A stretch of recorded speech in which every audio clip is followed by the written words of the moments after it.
Well, the devil's in the details. This is In Through the Outdoors, and I'm your guide, Jason Walter. This is the story of Devil's Lake, originally known to locals as Minnewakan, meaning Spirit Lake. Some interpreted the name as Bad Spirit Lake. It's likely Anglo-Americans confused the idea of bad spirits or devils with bad water. It was a brackish lake with high salinity, sulfate, carbonate of soda, lime, magnesium, and iron sufficient to affect water quality. In 1882, when the city of Devil's Lake was founded, it was at a relatively high level. In 1883, the lake reached 1,439 feet above sea level. In the late 1880s, it covered about 85,000 acres. Devil's Lake was well known as a great fishery, mostly Northern Pike in the late 19th century. Some people reported catching fish with pitchforks. The city built a pier out about 1 mile from shore where people could board a steamboat for a ride to stops including Fort Totten, Minnewakan, and Grand Harbor. They also carried mail and freight like farm equipment and seed to Graham's Island.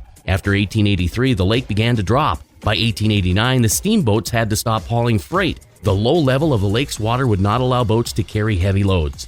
In 1890, the water level in Devil's Lake was only 1,425 feet. The shrinking lake caused the salt concentration to double by 1920. The salinity created a deadly environment, and there were virtually no fish to catch in Devil's Lake for several decades. Some thought about bringing fresh water to Devil's Lake in 1888, but that never happened. It continued to fall until 1940. Then slowly began to rise, but in 1993, the level dropped. Then, a wet cycle caused flooding. Devil's Lake rose nearly 32 feet, consuming roads, homes, communities, farmland, and more. Since 2011, it has averaged 1,454 feet above sea level, covering a massive 190,000 acres. I'm Jason Walter, and that's In Through the Outdoors. Find more at ChasonWalter.com. Be safe, and thanks for listening.